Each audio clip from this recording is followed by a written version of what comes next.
I'm really sorry, attorney. Oo nga eh. Kakakausap lang natin kanina. Bakit? May problema ba? Naalala ko lang kasi na may kaibigan ako sa DOJ. Pwede ko siyang kausapin para madali ang pagdinig sa kaso natin. I can coordinate this myself dahil ayoko nang madismiss ang kasong ito. Gusto kong magtuloy-tuloy ito sa korte, attorney. Dead set ka talagang parusahan si Seni ah. Yes. Lalo na patuloy nilang dinedeny na guilty ang Zening yan. Hindi nila alam kung ganong nahihirapan ang loob ko para sa anak ko.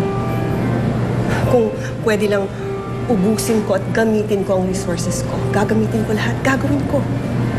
Maparusahan lamang at magbayad sila. Then talk to your contacts, Roxanne. Mas marami tayong impluensya, mas masisiguro natin maipapanalo natin ang kaso natin.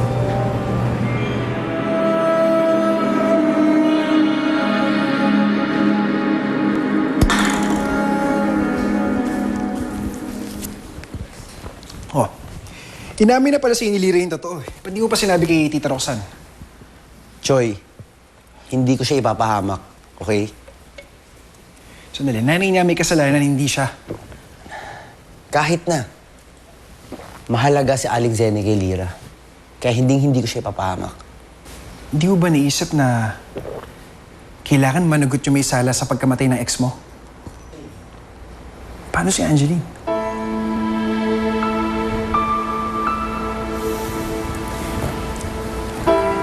Nako, mukhang talagang mahal mo na nga si Lira. Pero hanggang sa mo kaya dalhin niya pagmamahal mo sa kanya? Roxanne, can I talk to you for a while? Okay, tita. Ano yun? Gusto mo mag-usap sa loob? No. I'd rather we stay out here para walang makarinig. Last night kasi, tinanong ako ni Vanessa kung ampon siya. Anong sabi mo, tita? Well, of course, I lied to her.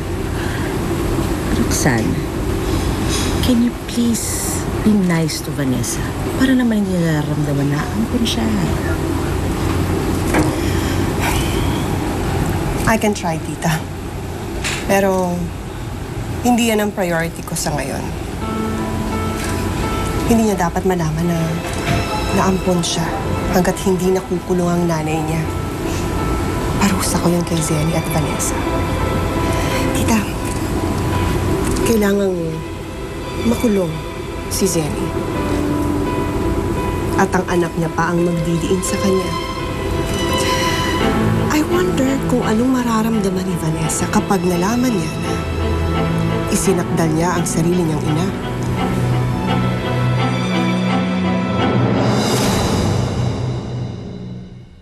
Tao po.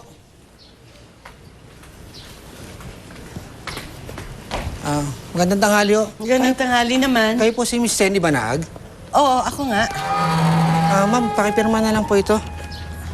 Okay. Ito po, ma'am.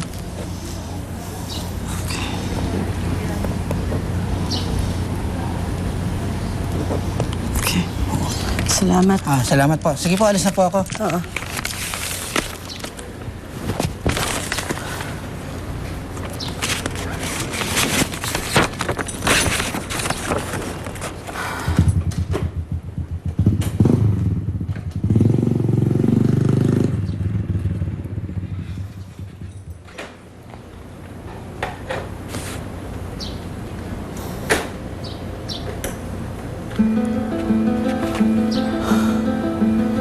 Nay? Sino dumating, Mars? Kartero. Ha? Ito. Notice ng hearing doon sa inapila ni Roxanne sa kaso. Hanggang ngayon talaga ayaw niya pa akong tigilan. Nay, kailangan na ho natin kausapin yung abogado. Yung abogado kong binibigay ni Sir Leo. Kailangan na ho natin kontakin yun. Mars, tama. Huwag ka masyadong mag-alala.